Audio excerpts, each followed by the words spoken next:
Hey there, take a look at this class. We have 28% of the students scoring between 0 and 35. We have 12% of the students scoring between 35 to 50. We have 16% scoring between 50 to 60. And we have 44% scoring between 60 to 100. Now, if I asked you to plot a histogram, how would you do it? So typically, this is the kind of a histogram that we have learned to build. So we put the width on the x-axis and the frequency on the y-axis. So this represents the first interval between 0 to 35, and this is 28% of the students. And this represents the third interval with 16% of the students between 50 and 60 marks, right? And finally, we have this, that this represents 44% of the students between 60 to 100 marks.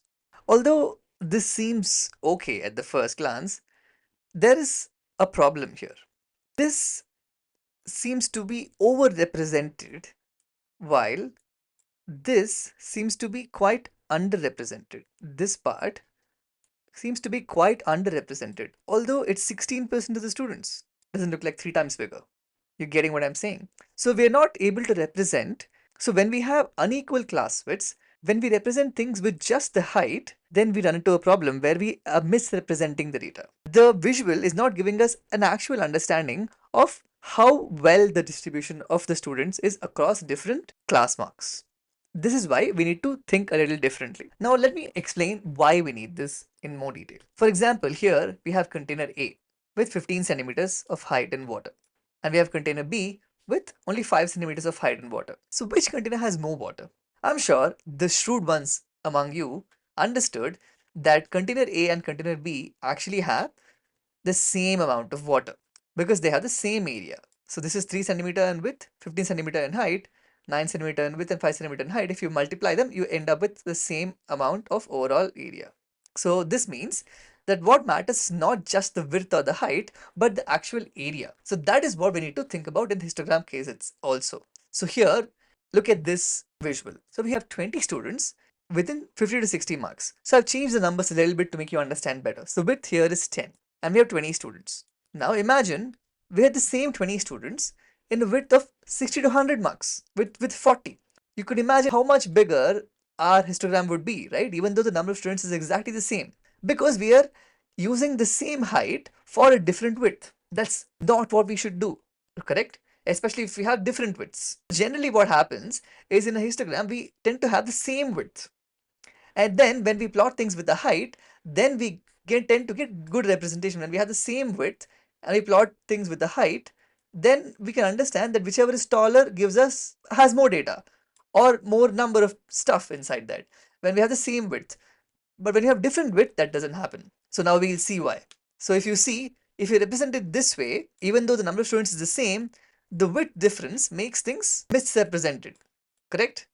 So in the same way, so the truth here is that this is way less crowded compared to this. That's why we need a different way to represent. Height alone will mislead you if you have different widths. Now, what should this bar height actually represent? We need a way to represent high concentration and lower concentration.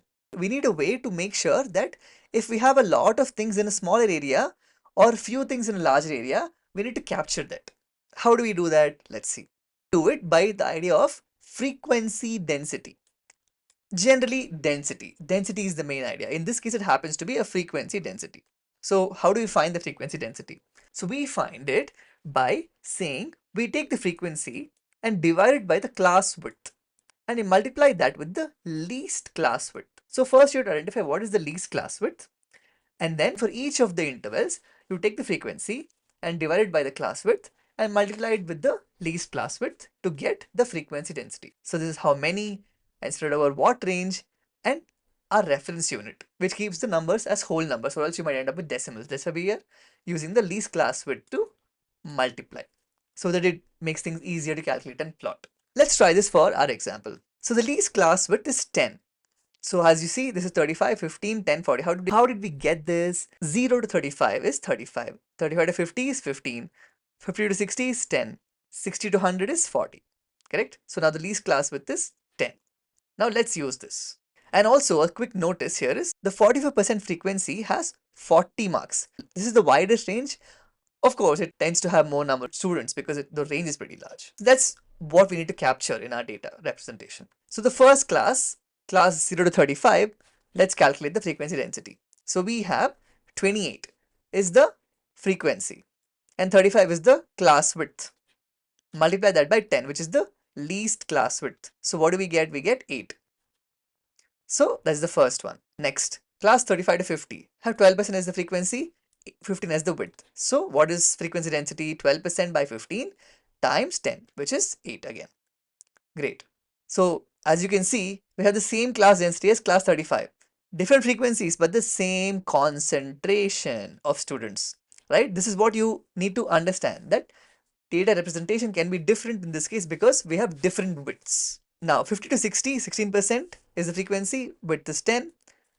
Notice the width is 10 here, so this is actually the lowest width.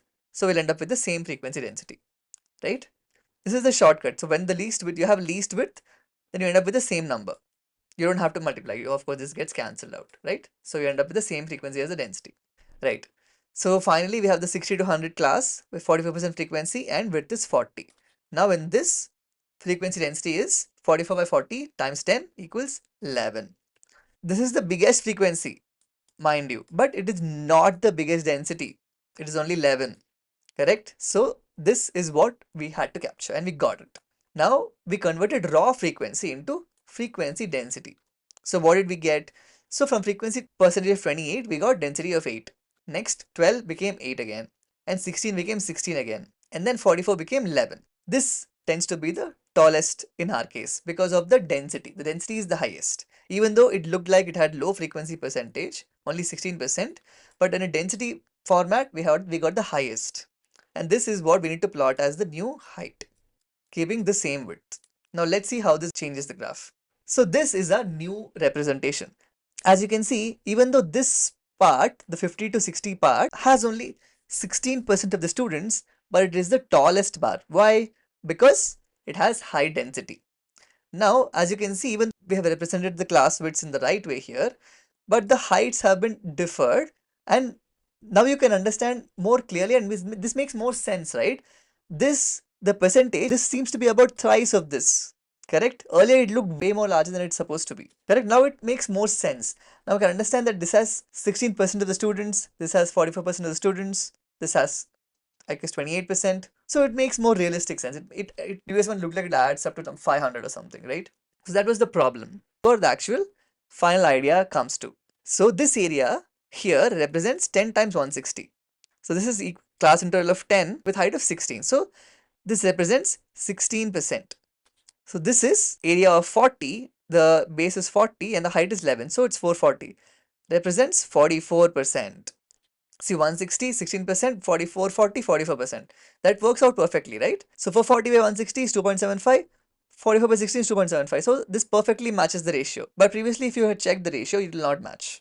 That is why this is a better way to represent unequal widths. So in histograms, area is the frequency, not height alone. Only when you have same widths, then area and frequency tend to get proportional. And that's when it usually is easier for us to plot. Since this is a more complicated one, we have to use things in a different way. When widths vary, you need to calculate the density or the frequency density, which is frequency divided by width times the least width. Next, density becomes your bar height, the new height. Areas stay proportional to the frequencies. Yes, you need to always ask. First thing when you see a plot, first thing you look at the class widths. If they are equal, then just go ahead and plot with the frequency. If they are not, then calculate the frequency density first. That is your algorithm. This is the wrong representation that we had initially. Using frequency as height was misleading for us. Then we corrected it. Now you have the better representation using frequency density as the height, which is the right representation. You can see how much difference we had from this. So this looks way smaller, right? This is completely not the right representation. This looks the right way, correct? So here's a quick check for you. So in class A, we have range 0 to 20 with width 20 and frequency 30. In class B, we have range 20 to 50 with width 30 and frequency of 30. Both have 30 students. So which bar should be taller? Think about it. So the answer is class A should be taller.